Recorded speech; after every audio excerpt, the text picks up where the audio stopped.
menerima rujukan di mana klien itu mengeluhkan permasalahan pada range of motion, kemudian permasalahan pada otot dan endurance-nya, dan permasalahan ini muncul pada kondisi entah itu gangguan pada muskuloskeletal atau integumentum atau sistem saraf tepi maupun kardiovaskular, maka opsi untuk memilih kerangka acuan biomekanik menjadi tepat. Tapi kalau kemudian permasalahan terkait dengan range of motion, kekuatan otot maupun endurance muncul pada kondisi di mana sistem yang terganggu bukan sistem yang kita bicarakan tadi, maka dimungkinkan pemilihan kerangka acuan biomekanik menjadi kurang tepat. Ya, itu tadi dasar teori dan goal. Nah, perlu juga kita review tentang beberapa asumsi yang terdapat di kerangka acuan biomekanik. Di antaranya yang pertama adalah permasalahan yang muncul pada beberapa sistem tadi berupa range of motion, strength, dan endurance dapat diminimalkan atau dapat diperbaiki dengan menggunakan serangkaian aktivitas terapeutik, ya, yang dalam hal ini dikenal dengan istilah purposeful activity. Ya. Jadi dengan memberikan latihan tertentu, tentu saja latihan itu dilakukan dengan pertimbangan analisis aktivitas, maka dimungkinkan permasalahan pada range of motion, strength, dan endurance itu dapat tertangani. Ya. Nah, ketika permasalahan pada range of motion, strength, dan endurance itu dapat diperbaiki melalui purposeful activity, maka kemampuan fungsional pada klien itu diharapkan dapat ditingkatkan atau dapat dikembalikan sebagaimana kemampuan awal. Ya. Mengapa demikian? Karena pada banyak kasus dengan gangguan sistem muskuloskeletal atau sistem saraf tepi, kardiovaskuler maupun integumentum, keterbatasan di dalam melakukan aktivitas fungsional itu disebabkan adanya permasalahan pada LGS, KO maupun endurance. Maka dengan kejadian itu, bila mana kita bisa mengkoreksi ROM, kita bisa mengkoreksi strength, dan kita bisa mengkoreksi endurance, maka kemampuan fungsional dapat kembali terwujud. Nah, di dalam penerapan purposeful activity, sebaiknya tetap memperhatikan keseimbangan ya antara istirahat dan latihan. Ya, latihan penting di dalam upaya memperbaiki range of motion, strength, dan endurance. Tapi kita jangan kemudian mengabaikan manfaat dari istirahat. Karena pada saat istirahat, sesungguhnya tubuh membutuhkan waktu itu di dalam proses penyembuhan. Ya.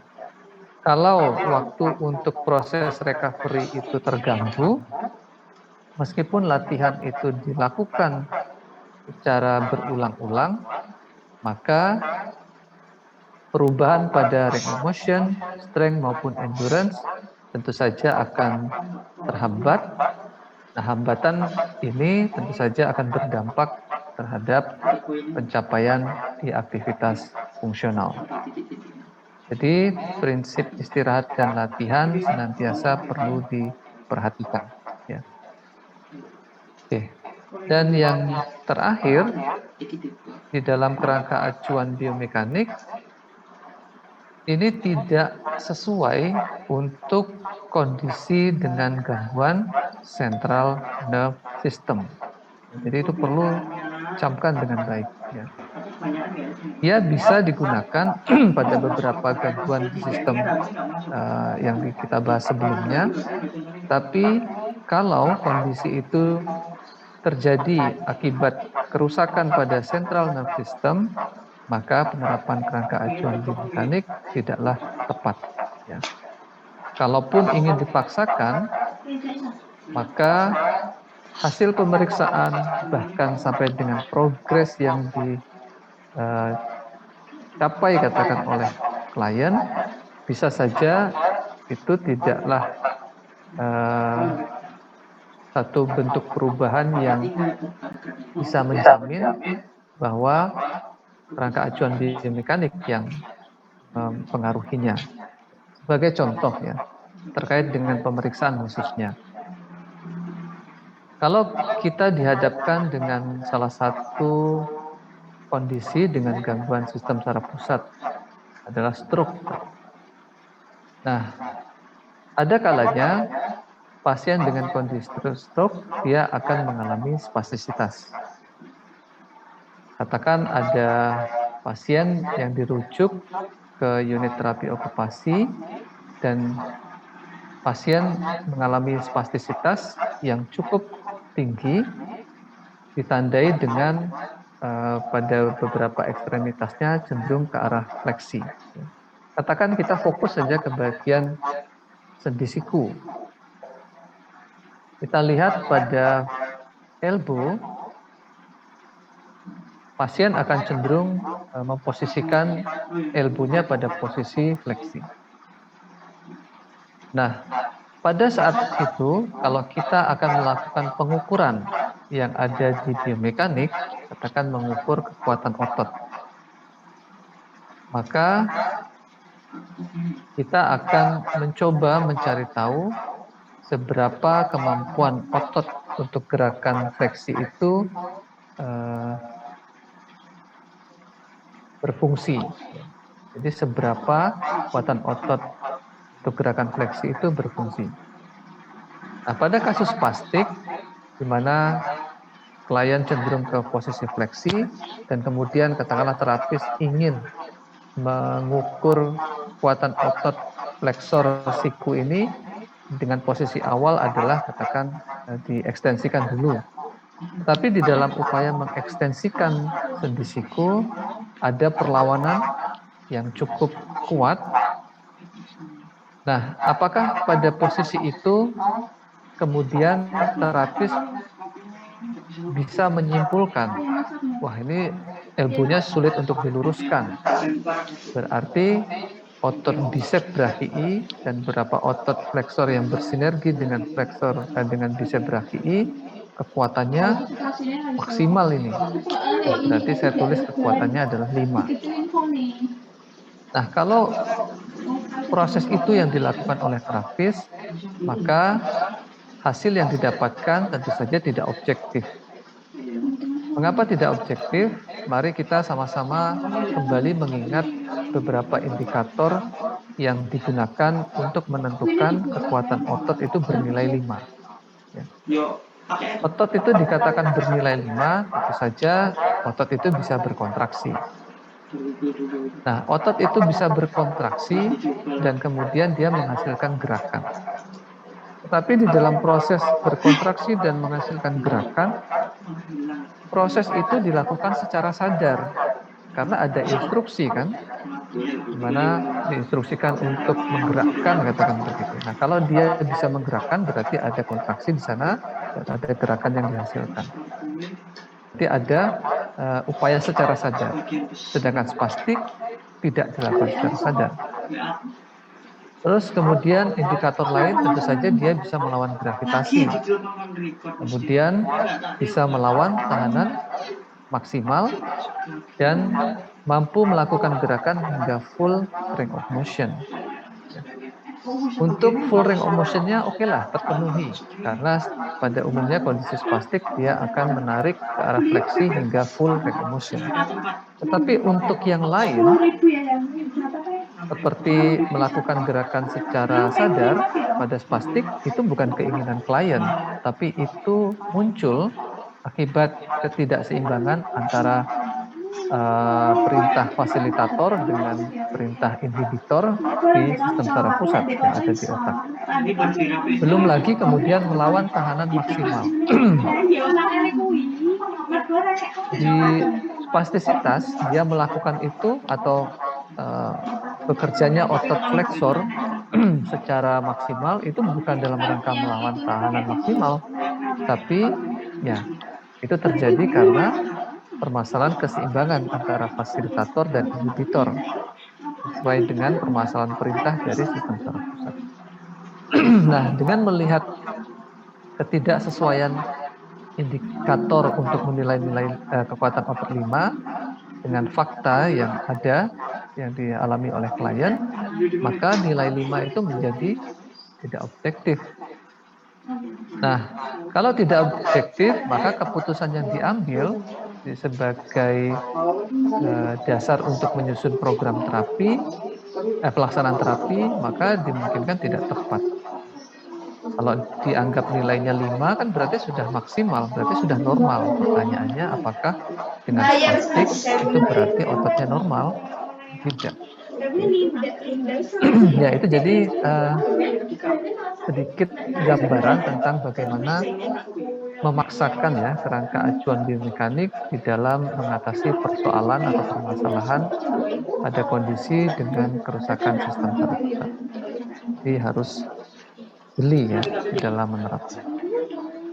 Oke, itu tadi beberapa asumsi yang perlu kita ingat kembali bila mana menggunakan kerangka acuan biomekanik. Nah, permasalahan apa saja yang diangkat ya di dalam kerangka acuan biomekanik? Yang pertama adalah stabilitas struktur tubuh. Ya. Membicarakan stabilitas struktur tubuh berarti bisa terkait dengan perubahan kelurusan ya, kelurusan satu regio, kemudian terjadinya perubahan stabilitas pada sendi sehingga sendi itu mudah mengalami dislokasi atau subluxasi begitu. Atau perubahan lain yang pada intinya stabilitas struktur tubuh ini berhubungan dengan bentuk anatomisnya. Nah, permasalahan yang kedua adalah terkait dengan permasalahan bengkak atau UDIM. Ya. Jadi, mengapa kontrol UDIM ini diangkat di dalam kerangka acuan biomekanik? Karena UDIM itu dapat menimbulkan ya permasalahan seperti keterbatasan lingkup gerak sendi atau bahkan mengurangi kekuatan otot dan pada akhirnya mengurangi endurance. Mbak Latifah, mohon di mute saja. Nah, permasalahan selanjutnya adalah lingkup gerak sendi, ya. Jadi terkait dengan fleksibilitas gerak pada persendian. Nah, permasalahan inilah yang nanti akan kita bahas lebih lanjut. Dan yang permasalahan keempat adalah kekuatan otot serta endurance. Nah, kekuatan otot dan endurance tentu saja sudah banyak dibicarakan di pertemuan sebelumnya. Oke, kita lanjut saja ke ya. Nah, di dalam proses intervensi yang dibangun ya menggunakan kerangka acuan biomekanik itu senantiasa diawali dengan kemampuan untuk mengidentifikasi permasalahan yang dihadapi klien. Jadi kalau permasalahan yang dihadapi itu sudah jelas, baik itu berupa keterbatasan lingkup gerak sendi atau keterbatasan pada kekuatan otot maupun endurance, maka permasalahan ini yang akan dijadikan dasar di dalam menentukan tujuan biomekaniknya. Sebagai contoh, kalau masalahnya adalah keterbatasan lingkup gerak sendi, maka tujuan biomekaniknya adalah meningkatkan lingkup gerak sendi. Begitu pula jika masalahnya KO maupun endurance, maka tujuan biomekaniknya adalah memulihkan kekuatan otot serta meningkatkan endurance. Nah, upaya untuk mewujudkan tujuan biomekanik tersebut, ya tentu saja terapis akan mendesain mungkin atau menentukan purposeful activity apa yang perlu diberikan kepada klien. Ya. Jadi melalui aktivitas atau melalui latihan pada tahapan ini diharapkan akan bisa menstimulasi perbaikan baik itu pada range of motion, pada kekuatan otot maupun pada endurance.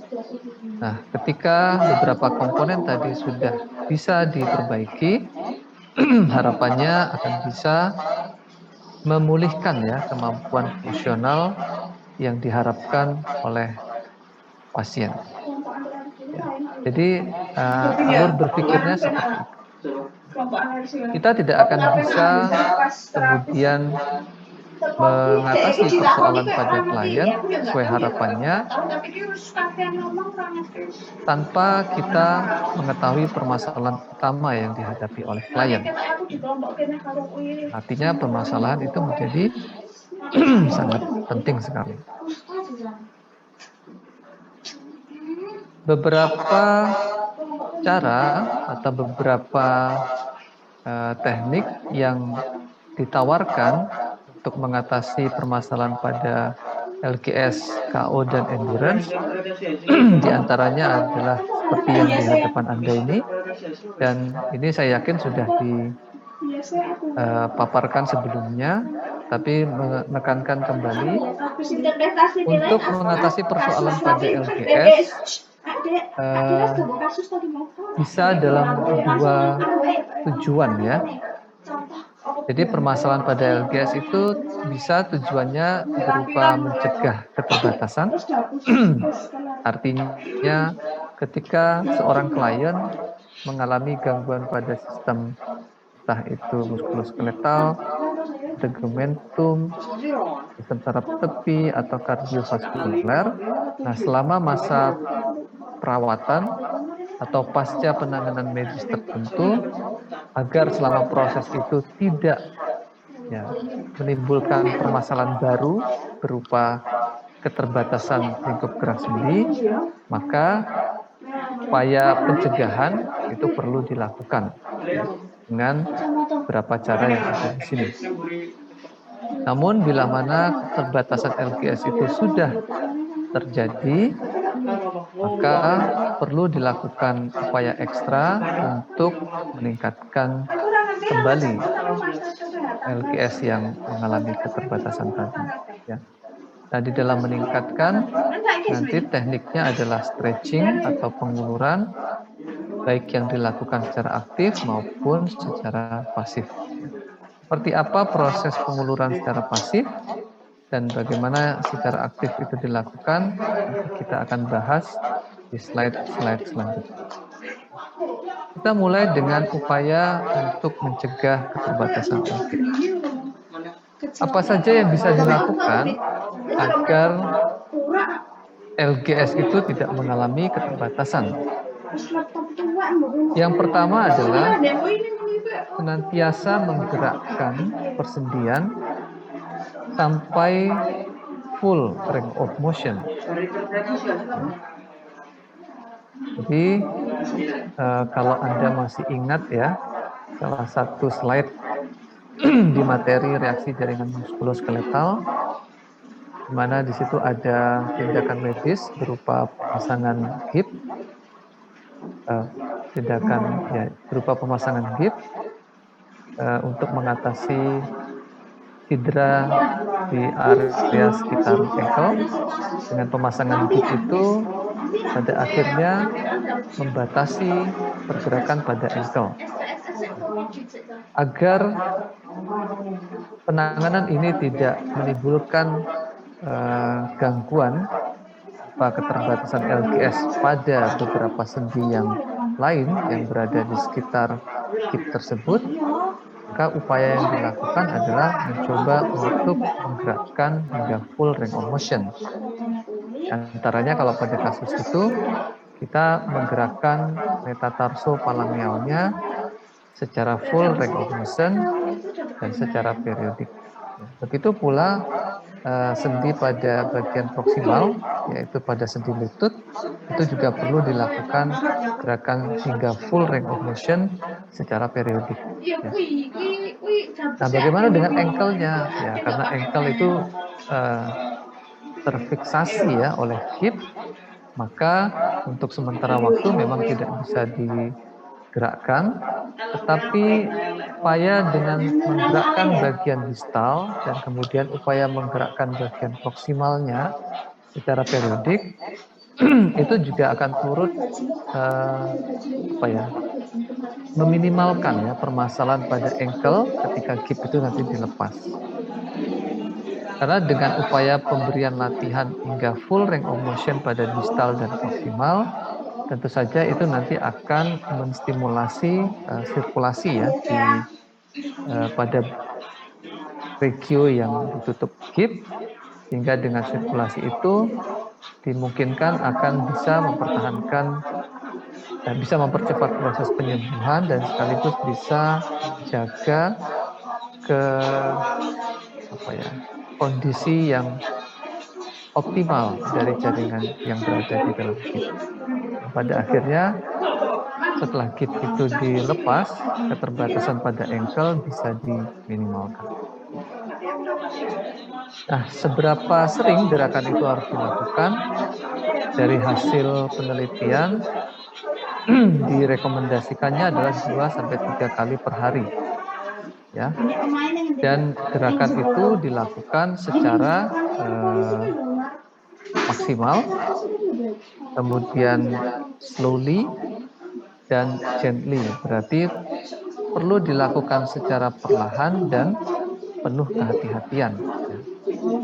Kenapa perlu dilakukan secara slowly and gently? Anda ingat bahwa keterbatasan yang dialami oleh LGS dimungkinkan karena kerusakan jaringan yang berada di sekitar sendi atau di persendian itu. Oleh karena itu, dengan gerakan yang slowly and gently, diharapkan tidak akan mengganggu proses recovery. Ya, sebagai contoh, katakanlah di situ ada cedera pada kapsul.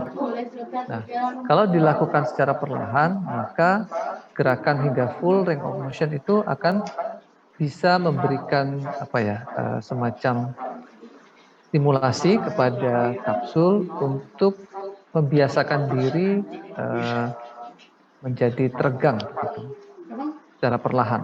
Tetapi kalau dilakukan secara cepat dan kemudian kasar, kekhawatirannya adalah jaringan yang tadinya dalam proses recovery karena dilakukan secara cepat, dia tidak bisa mentoleransi kecepatan gerakan itu, pada akhirnya justru akan semakin membuat jaringan itu menjadi rusak, atau kalau ada robek maka robeknya semakin meluas. Ya, oleh karena itu slowly and gently menjadi sesuatu hal yang senantiasa perlu diperhatikan ketika menggerakkan persendian. Nah, upaya menggerakkan sendi hingga full range of motion itu bisa dilakukan secara aktif, artinya pasien mengoptimalkan beberapa otot ya yang berada di sekitar persendian untuk bisa menggerakkan sendi hingga full. Ya. Tapi bila mana pasien tidak bisa melakukan sendiri, artinya otot yang bertugas untuk menggerakkan sendi itu kekuatannya tidak mencukupi, maka menggerakkan hingga full bisa dengan bantuan orang lain, ya, yang kita kenal dengan passive range of motion. Tapi sekali lagi di dalam upaya membantu gerakan ini, kita harus memperhatikan biomekanik sendi tersebut. Ya, sebagai contoh ketika kita akan membantu menggerakkan hingga full range of motion pada gerakan abduksi shoulder, maka secara biomekanik kita tahu bahwasannya untuk bisa mencapai gerakan hingga full range of motion pada gerakan abduksi shoulder, pengaturan posisi ekstremitas atas itu perlu diperhatikan. Posisi yang tepat adalah dengan posisi telapak tangan menghadap ke depan. Kalau dilakukan dengan posisi telapak tangan menghadap ke dalam, maka dimungkinkan ketika berada pada gerakan 90 derajat akan terjadi benturan antara tuberculum majus dengan akromion ya dari skapula dan tuberculum majus yang ada di bagian proksimal dari os femeri, sehingga ketika dia berbentur maka akan menyulitkan naik. Ya, kalau dipaksakan dimungkinkan juga akan menimbulkan nyeri. Ya. Hal tersebut tentu saja sudah disampaikan ya di dalam mata kuliah sebelumnya, terutama saat Anda belajar pengukuran LGS maupun KO khusus untuk regio shoulder. Ya, maka terutama pada ukuran LGS shoulder untuk gerakan abduksi, posisi telapak tangan itu perlu diperhatikan agar hasil pengukuran betul-betul objektif dan maksimal hasilnya. Okay. Nah, selain menggerakkan hingga full range of motion, upaya lain untuk mencegah keterbatasan LGS adalah dengan pengaturan posisi ya, atau positioning. Jadi positioning ini sebenarnya dilakukan untuk mencegah terjadinya deformitas, artinya kekakuan pada sendi yang sifatnya nanti permanen pada posisi yang tidak fungsional itu dapat diminimalkan dengan positioning. Ya. Nah, penerapan ini juga bisa untuk meminimalkan udin, bagaimana yang pernah kita bicarakan di pokok bahasan penyakit dalam dan bedah ya. Jadi dengan pengaturan posisi di mana posisinya melebihi level dada, maka UDIM akan berkurang. Jika UDIM berkurang, tentu saja gerakan sendi akan menjadi lebih optimal. Ya. Nah, di dalam pengaturan posisi, ada kalanya kita membutuhkan beberapa media ya seperti splint atau media-media yang lain. Tapi kalau kita menggunakan splint, maka di dalam pengaturan posisi itu pengaturan derajat pada splint itu senantiasa harus diperbaharui ya. Jangan sampai justru dengan splint itu akan mengunci atau akan menciptakan satu keterbatasan gerak di derajat tertentu. Jadi harus diatur ya secara periodik derajatnya. Nah, untuk cara yang ketiga adalah compression. Ya. Tentu saja di sini menggunakan elastic bandage atau perban elastis. Ya. Dan sebagaimana yang kami sampaikan sebelumnya tadi bahwa dengan bisa mengontrol UDIM, harapannya keterbatasan LGS itu dapat dicegah. Dan penerapan compression ini akan jauh lebih efektif bila dikombinasikan dengan positioning. Jadi sudah pakai elastic bandage, kemudian posisinya diatur ya, itu hasilnya nanti akan jauh lebih baik. Itu tadi beberapa cara yang bisa diterapkan dalam rangka untuk mencegah keterbatasan lingkup gerak sendi. Nah, kita lanjutkan slide berikutnya. Ini merupakan penekanan tentang pentingnya mengontrol UDIM. Jadi, udema atau bengkak yang tidak terkontrol itu akan dapat mengakibatkan terjadinya kompartmen sindrom atau sindroma kompartmen. Sindroma kompartmen ini ditandai dengan 5P, ya, ada pain, maka akan ada rasa nyeri yang lebih tinggi di area topis maupun di bagian distal. Jadi contoh kalau pada kasus ini ya, ini ada fraktur pada area kruris ya, dan sudah menjalani operasi. Hanya saja tindakan ini masih ada gangguan sirkulasi yang menimbulkan bengkak yang berlebihan. Nah, sehingga bengkak itu mengakibatkan area di bagian distal itu mengalami perubahan. Nah, tadi di area ini akan dirasakan nyeri yang lebih gitu. Kemudian di bagian distal akan terjadi parestesia, kesemutan. Kemudian ada pallor, adalah berubah warnanya menjadi lebih pucat. Kemudian beberapa otot akan mengalami penurunan kekuatan atau paralisis. Kalau dipalpasi nadinya, maka nadinya tidak akan terdeteksi. Dan kalau kita palpasi permukaan atau area di bagian sini, maka akan cenderung lebih dingin atau poikilotermia. Ya. Nah, salah satu cara untuk mengatasi permasalahan ini, maka bengkaknya harus dikurangi. Salah satu cara yang ditempuh di gambar ini adalah dengan membuka lukanya. Di bagian yang tadinya sudah tertutup, itu dibuka kembali agar penimbunan cairan di area ini tidak mengganggu sirkulasi, dan cairan yang numpuk ini bisa sementara dikontrol dengan mengeluarkannya dari tubuh. Nah, sembari menunggu perbaikan pada jaringan yang ada di sekitar ini untuk pulih ya. Oke.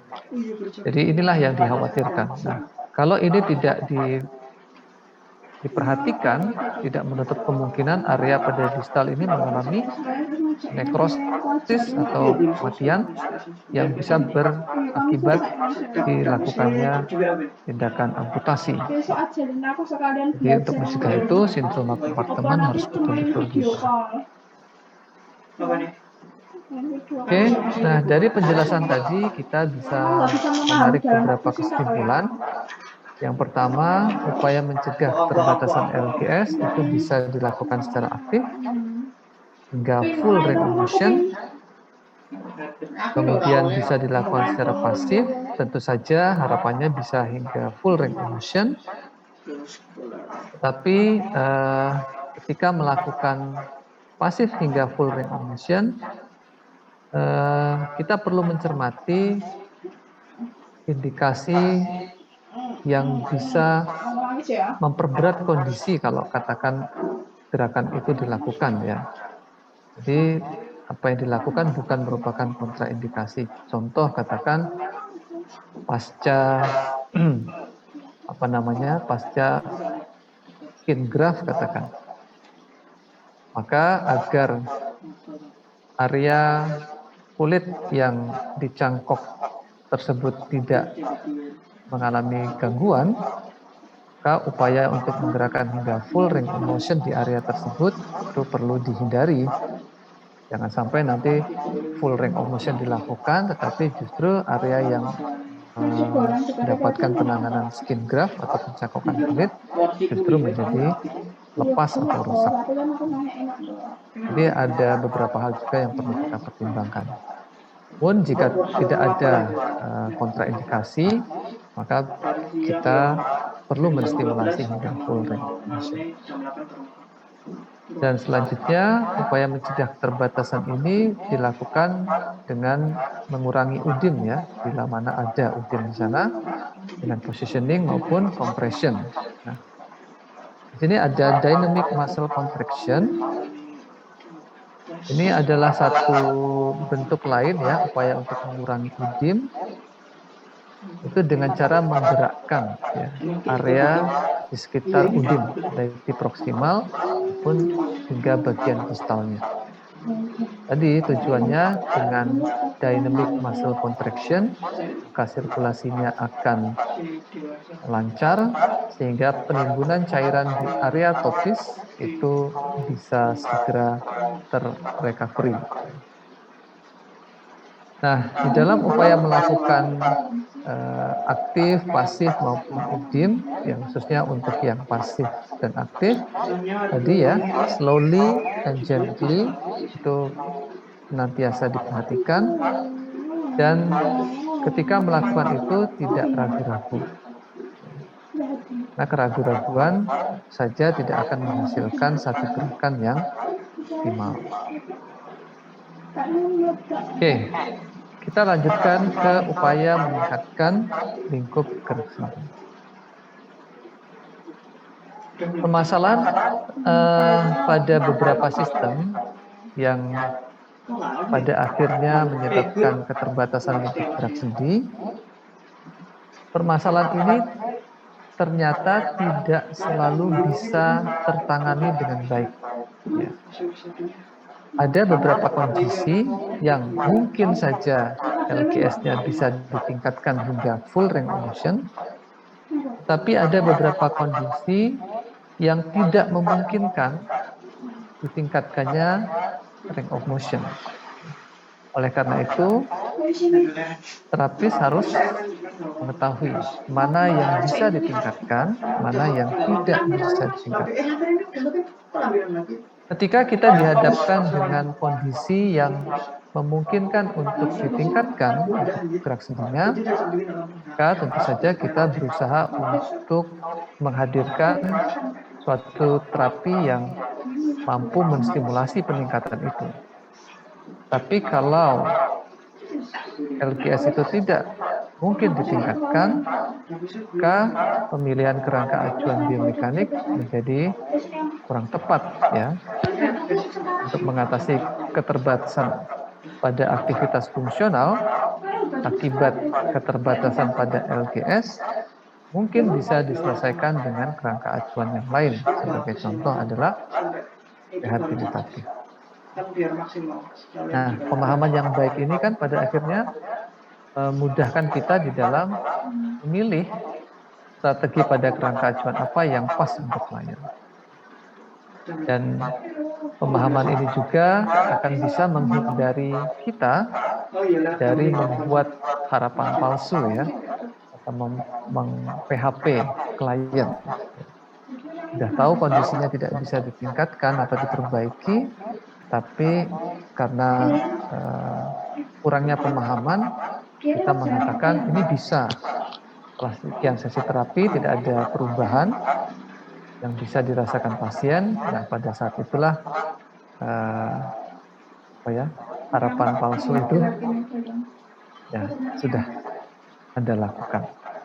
Oke. Keterbatasan LGS yang dapat dikoreksi itu apabila terjadi akibat kekakuan atau kontraktur jaringan lunak seperti pada kulit, pada otot, pada tendon maupun ligamen. Artinya keterbatasan LGS itu disebabkan permasalahan pada beberapa bagian ini atau beberapa jaringan.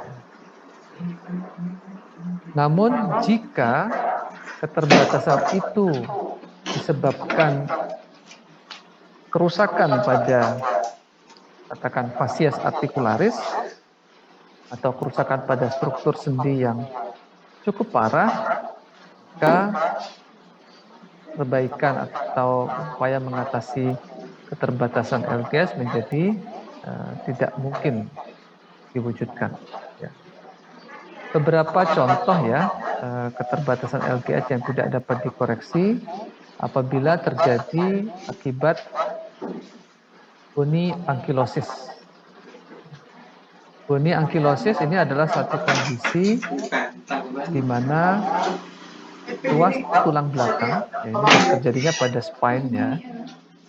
Jadi ruas tulang belakang yang dalam kondisi normal dia terpisah dan dihubungkan oleh diskus intervertebralis. Nah, dengan struktur yang seperti ini memungkinkan vertebra itu untuk bisa fleksi, ekstensi, kemudian lateral fleksi, lateral fleksi dan rotasi. Namun ketika antara satu vertebra dengan vertebra yang lain terjadi proses osifikasi atau pengulangan, maka fleksibilitas persendian antar vertebra menjadi terganggu. Dan pada akhirnya kondisi bony ankylosis akan akan menyebabkan ruas tulang belakang menjadi sangat kaku yang kalau diperiksa dengan ronsen ruasnya itu seperti ruas tulang belakang itu seperti ruas pada bambu ya seperti ini. Nah, sehingga tidak mengherankan bony ankylosis ini dikenal juga sebagai bamboo spine. Kasus bamboo spine atau bony ankylosis dulu pernah rame ya, penemuan manusia kayu itu, kalau saya tidak salah di Sragen ya kalau saya tidak salah. Yang kemudian sempat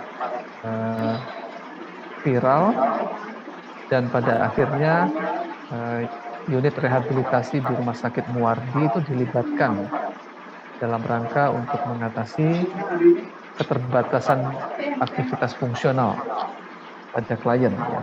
Karena klien ini untuk bisa merebahkan dirinya di tempat tidur saja, itu tidak bisa melalui fase duduk dulu, kemudian baru merebahkan.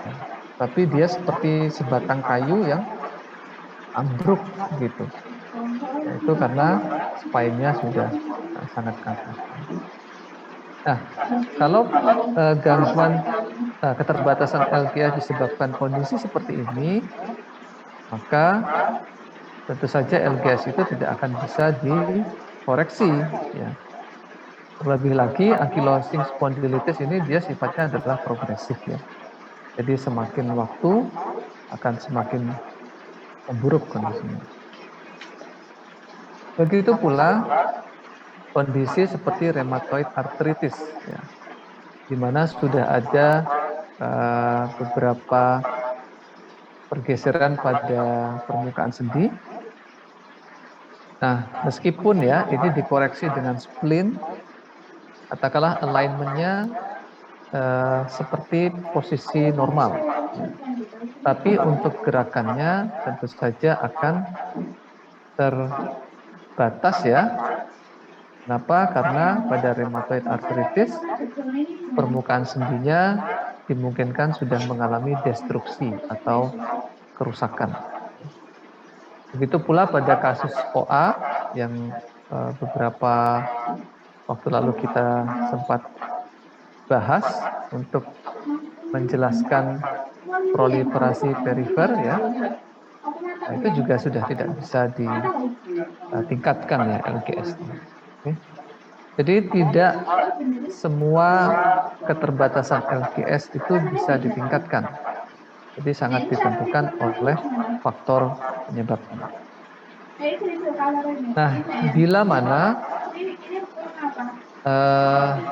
keterbatasan LGS itu bisa ditingkatkan, maka cara yang dilakukan untuk meningkatkan LGS tersebut adalah dengan cara stretching atau penguluran. Ya.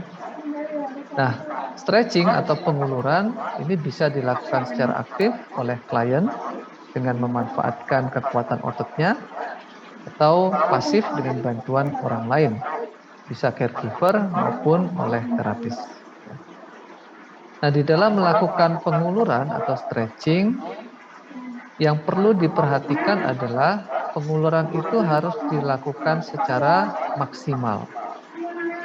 Pengertian maksimal ini bukan berarti kita memberikan satu bentuk stimulasi langsung ke full ROM, tapi kita melakukan upaya menambah luas gerak sendi itu secara bertahap menuju ke full range of motion. Jadi harus dilakukan secara maksimal dengan penekanan di sini beberapa derajat melewati batas nyaman. Sebagai contoh, katakan ada seorang klien yang dirujuk ke unit terapi okupasi dengan keluhan pasien tidak bisa menggerakkan sendi siku hingga full range of motion. Klien hanya bisa menggerakkan hingga 90 derajat saja. Dalam upaya meningkatkan lingkup gerak sendi siku, maka penguluran yang dilakukan oleh terapis adalah kita memberikan instruksi, kalau secara aktif ya, maka instruksikan kepada klien untuk berusaha seoptimal mungkin mefleksikan atau menekuk sendi siku melampaui batas nyamannya dia. Artinya kalau nyamannya sampai 90 derajat, nyaman itu dalam tanda kutip nyerinya tidak ada mungkin, atau nyerinya sangat minim. Nah, itu upayakan berikan instruksi sehingga pasien itu mau untuk menggerakkan meskipun ada nyeri yang mengalami peningkatan. Nah, penambahan derajat ini, ya, beberapa derajat melewati batas nyaman ini berdasarkan studi sebaiknya dilakukan dari 5 derajat hingga 10 derajat. Ya. Jadi kalau secara aktif tadi kan instruksikan pasien untuk berusaha menekuk, tapi kalau secara pasif maka terapislah yang memberikan dorongan ke arah fleksi. Di tahap awal kita beri dorongan katakan 5 derajat. Nah, ketika kita dorong 5 derajat ke arah fleksi itu, pada saat itu ditahan. Pada posisi itu beberapa saat, dan dari hasil penelitian yang direkomendasikan adalah 15-30 detik. Ya. Jadi dari 90 derajat kita dorong ke arah fleksi menjadi 95 derajat, tahan selama 15-30 detik. Bila mana sudah, maka diluruskan kembali dan diistirahatkan lebih kurang 10 detik atau sesuai dengan rasa nyamannya klien. Nah, itu mulai dilakukan penguluran lagi dengan cara yang sama, gerakan sebatas maksimal, kemudian diberikan tambahan beberapa derajat dan ditahan beberapa waktu. Pengulangan itu dilakukan 3-5 kali. Ya. Jadi harus memperhatikan toleransi klien.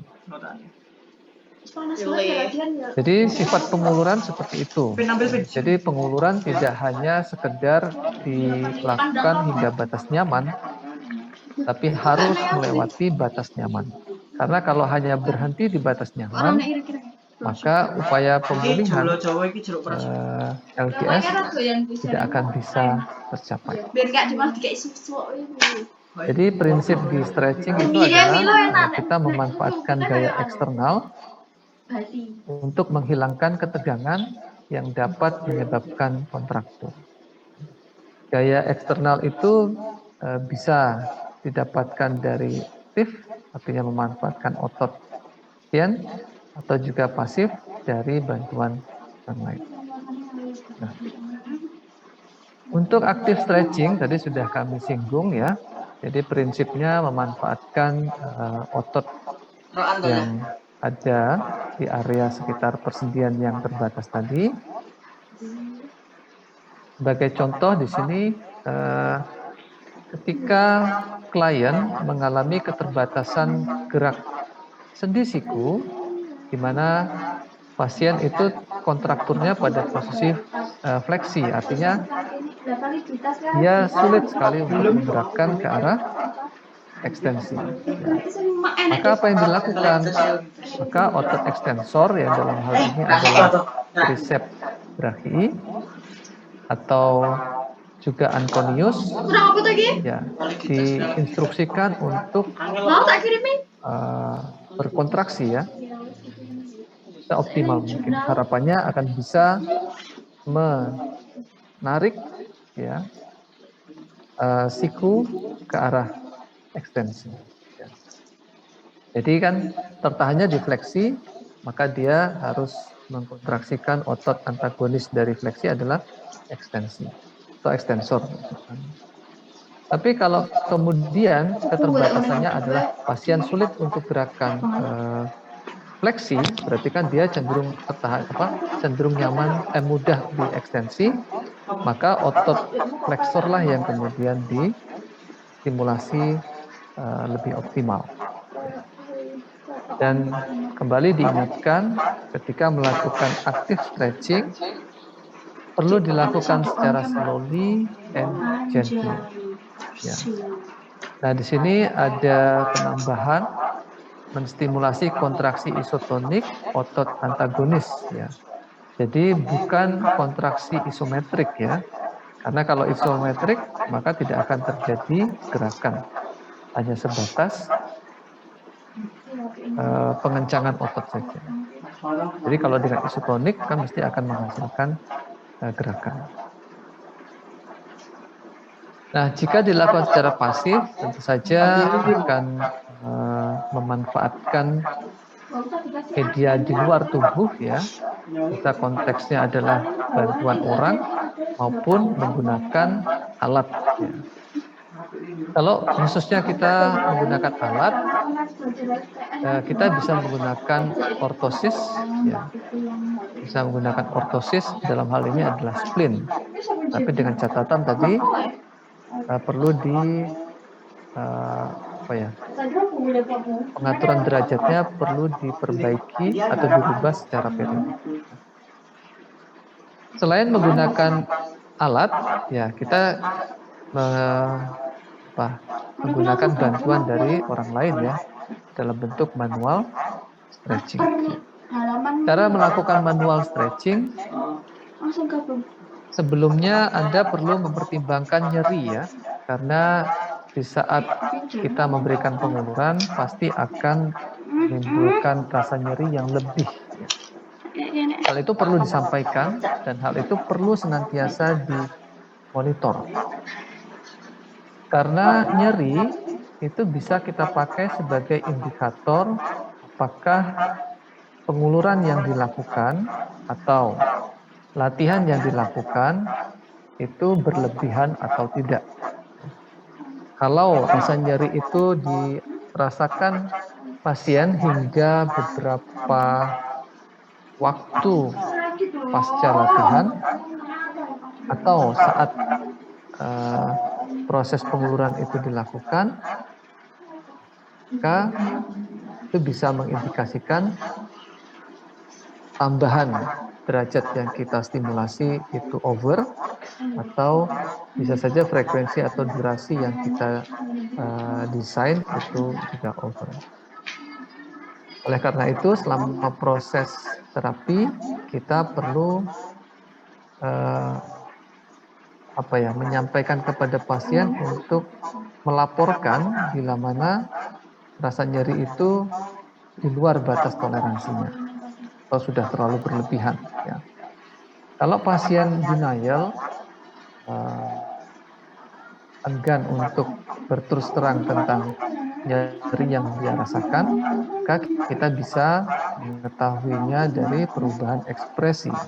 Ya.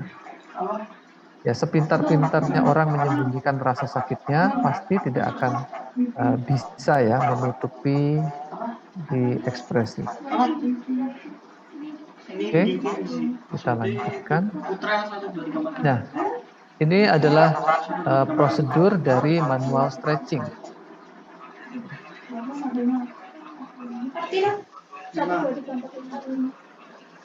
Ya, sepertinya ada yang mengikuti perkuliahan sambil berdiskusi atau mungkin berbicara dengan orang lain ya.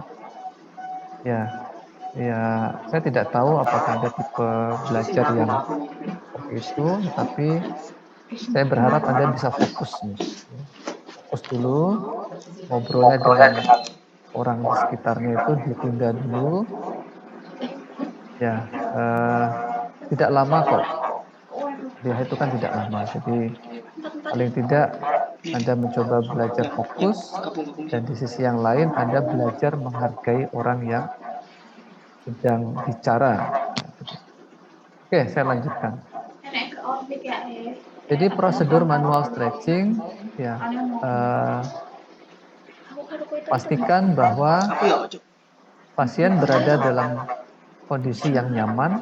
Kondisi yang nyaman itu bisa diwujudkan dengan pengaturan posisi, bisa juga dengan setting lingkungan yang tenang, seperti itu. Dan yang kedua, jelaskan prosedur yang akan dilakukan. Jadi, Bapak, Ibu, pada kesempatan ini kami akan melakukan penguluran pada sendi apa begitu, dan sampaikan juga tentang konsekuensi apa yang akan terjadi saat prosedur itu dilakukan. Jadi selama penguluran ini dimungkinkan nanti akan menimbulkan rasa nyeri yang lebih. Oleh karena itu mohon untuk ditoleransi dulu, untuk ditahan. Nah, bila mana rasa nyeri tersebut terlalu berlebihan, silahkan disampaikan kepada kami, gitu, kepada terapis. Nah, informasi di tahap kedua ini sangat penting ya, terutama untuk resiko nyeri yang akan dialami oleh klien. Karena dengan mengetahui ini, dia akan bersiap-siap ya. Sehingga dengan persiapan itu harapannya pasien akan kooperatif dengan proses terapi yang dijalankan. Selanjutnya, terapis perlu menstabilisasi ya area di bagian proksimal maupun di bagian distal dari sendi yang akan diberikan penguluran. Stabilisasi ini dilakukan dengan tujuan untuk menghindari terjadinya gerak kompensasi, ya. Atau istilah lain yang Anda pakai di dalam perkuliahan pemeriksaan dan evaluasi OT itu adalah trick movement. Jadi untuk mencegah terjadinya trick movement. Oke, nah terkait dengan stabilisasi ini, saya ingin bertanya kepada Anda, kalau penguluran yang akan dilakukan adalah untuk meningkatkan gerak sendi pada elbow atau meningkatkan LGS pada sendi elbow atau sendi siku, kira-kira di manakah letak stabilisasi di bagian proksimal maupun distal dari proses pengukuran tersebut, penguluran tersebut? Di mana letak stabilisasinya?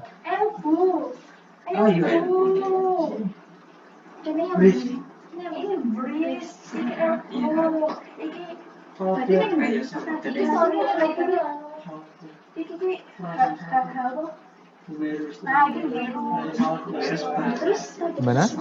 Di tulang humerus sama di bagian wrist. Oke. Di bagian humerus itu ada banyak bagian ya. Bagian proksimal, bagian medial, atau bagian distal dari humerus. Enggak kelihatannya?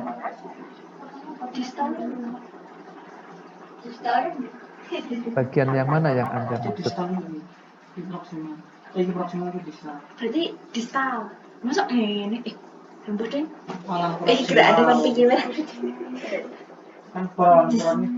Atau yang lain yang ingin membantu mungkin memperjelas bagian humerus itu bagian humerus yang mana nih? Proksimal, medial, atau distal?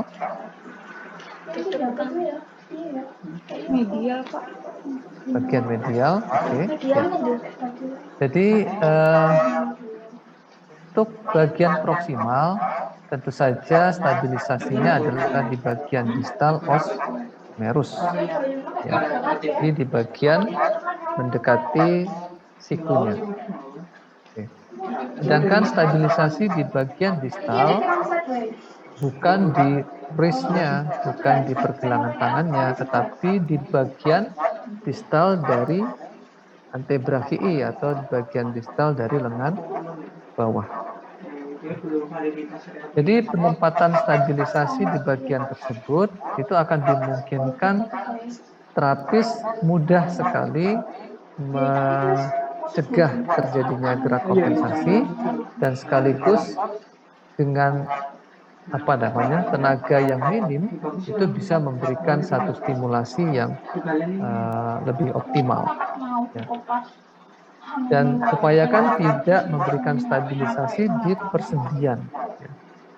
Nah kalau kalau stabilisasi itu di persendian, saat Anda memberikan stabilisasi kan tentu saja Anda akan berikan genggaman yang kuat seperti itu.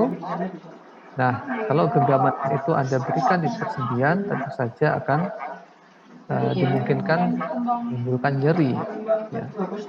Dan itu tidak akan efektif untuk stabilisasi. Oke, ya nanti akan kita coba pastikan ya, apakah pemahaman Anda tentang stabilisasi saat melakukan pengukuran atau pemeriksaan atau nanti digunakan di saat intervensi itu sudah pas ya, karena kemampuan ini atau hal ini sudah dipelajari di mata kuliah pemeriksaan dan evaluasi OT. Oke, untuk selanjutnya ketika sudah diberikan stabilisasi, maka terapis selanjutnya menginstruksikan klien menggerakkan hingga batas nyamannya dulu.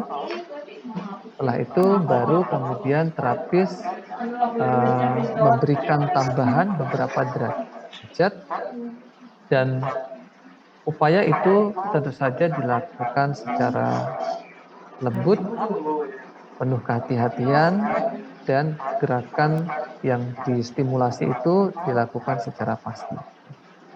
Nah, ketika sudah ditambah beberapa derajat, jika memungkinkan ya, pasien itu bisa mengoptimalkan otot di area sekitarnya, diminta untuk membantu.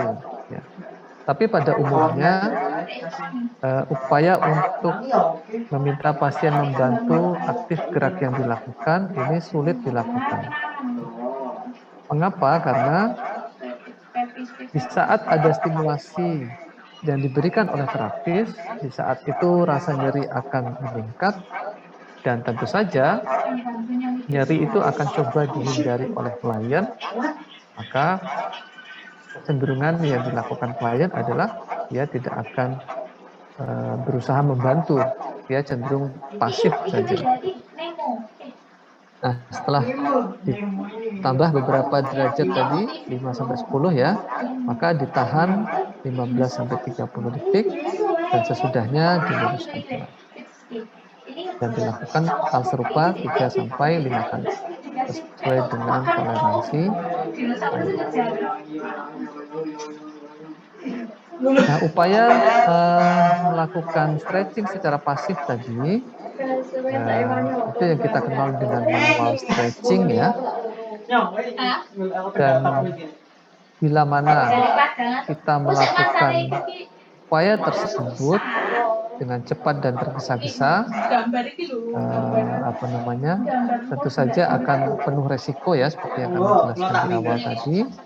dan hasilnya dimungkinkan tidak akan efektif dibandingkan kalau kita melakukannya secara perlahan dan adil. Oke, jadi itulah teknik ya meningkatkan lingkup gerak sendi pada kerangka acuan biomekanik, yaitu melalui stretching atau penguluran.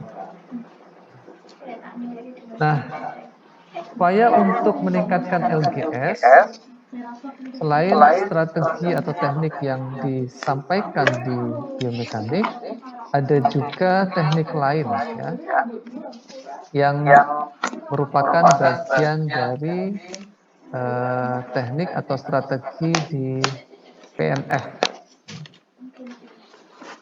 Tentunya Anda sudah mendapatkan materi OT pada neurologi, dan tentu saja Anda sudah mempelajari PNF, dan terkait dengan PNF, di sana ada strategi untuk mengatasi permasalahan pada ketegangan otot, yaitu berupa hold relax maupun contract relax. Jadi dua teknik ini sebenarnya merupakan teknik yang terdapat di PNF. Ingat ya, hold relax dan contract relax adalah teknik yang terdapat di PNF. Dia bukan merupakan teknik di kerangka acuan biomekanik. Tanyanya mengapa di sini dibahas? Ya. Meskipun hold relax dan contract relax merupakan teknik di PNF, tetapi dari hasil penelitian, penerapan kedua teknik ini terbukti mampu meningkatkan lingkup gerak sendi pada kasus-kasus gangguan muskuloskeletal, terutama gangguan yang disertai adanya kekakuan atau permasalahan berupa ketegangan di otot. Itu sangat efektif. Oleh karena itu, di buku kajian tentang biomekanik, hold relax dan contract relax itu disisipkan di sana. Bahkan kalau di Trombley edisi ketiga, ya dibahas ya hold relax dan contract relax, dan di situ disampaikan bahwa kedua teknik ini memiliki efektivitas yang lebih dibandingkan hanya manual stretching. Tapi dengan catatan jika keterbatasan LGS itu disebabkan oleh adanya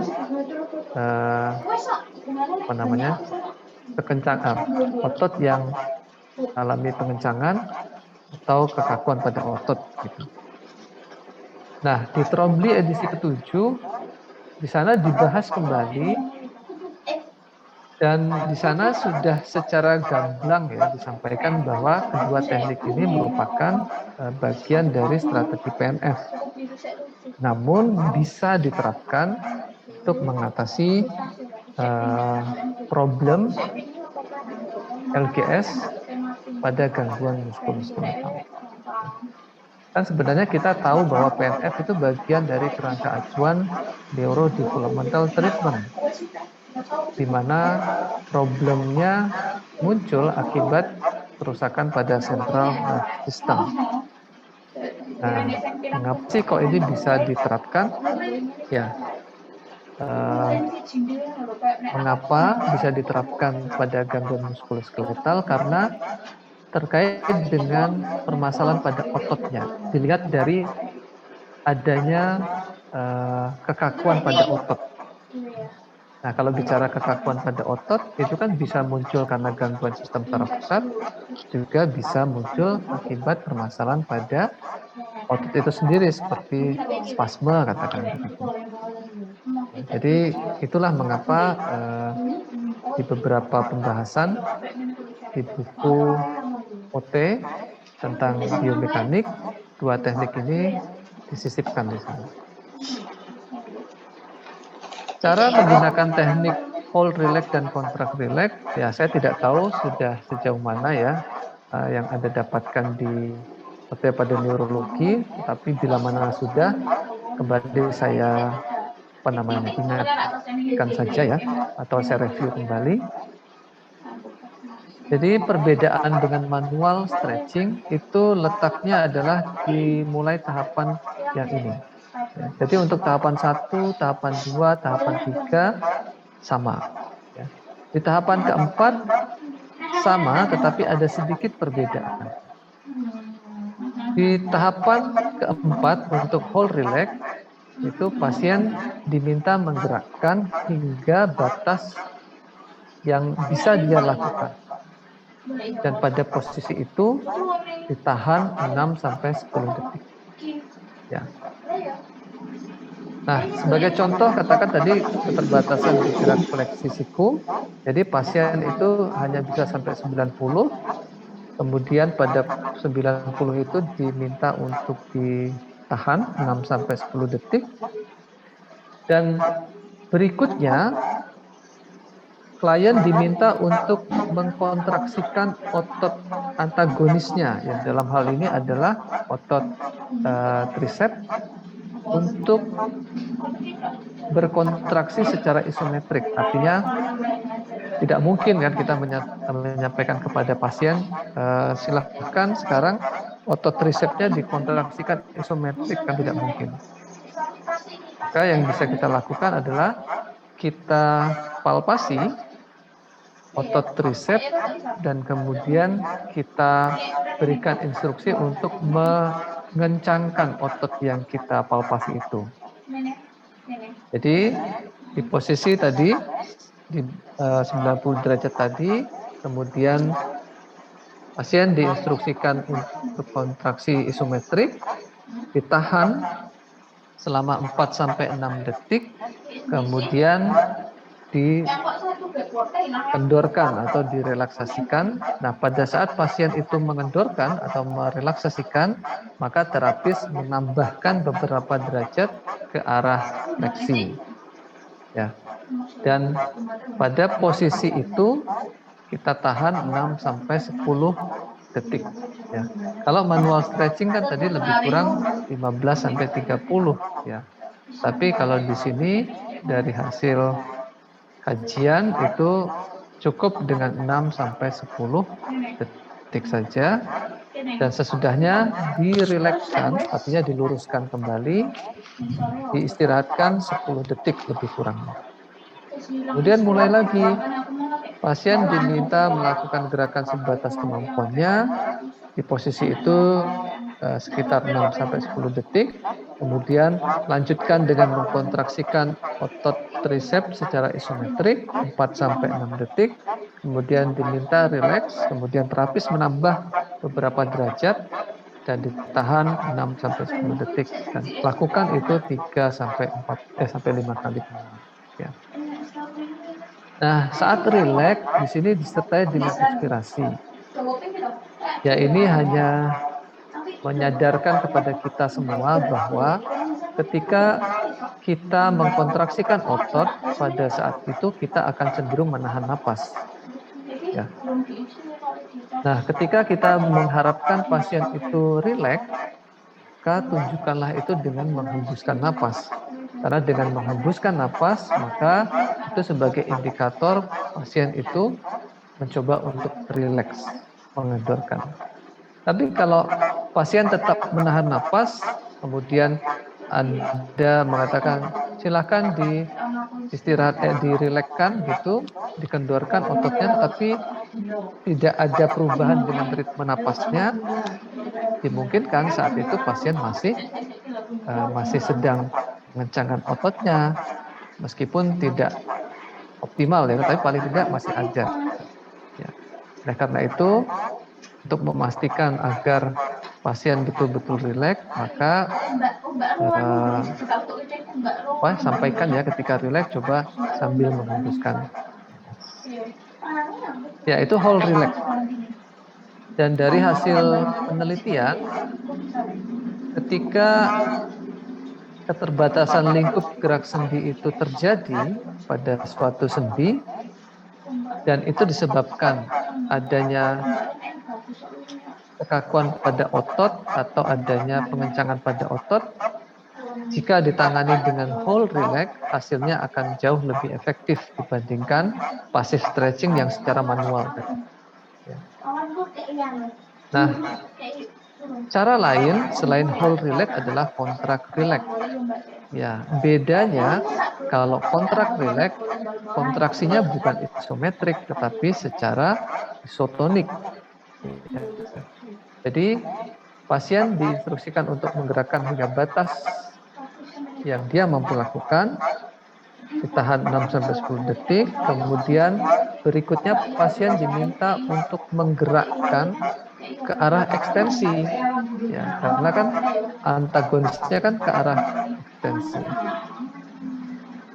Jadi ototnya diinstruksikan untuk berkontraksi sehingga menimbulkan gerakan ke arah ekstensi.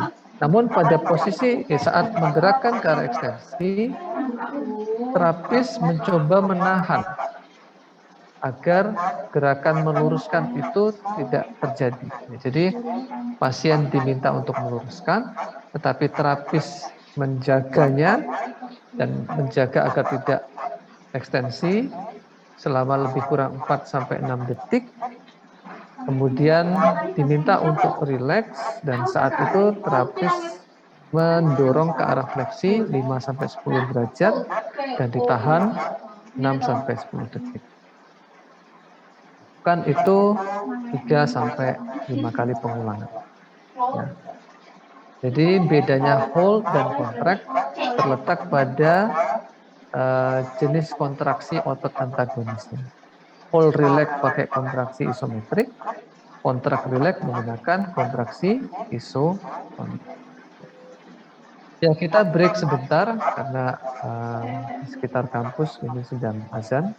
Ya, kita break untuk menyimak azan tersebut.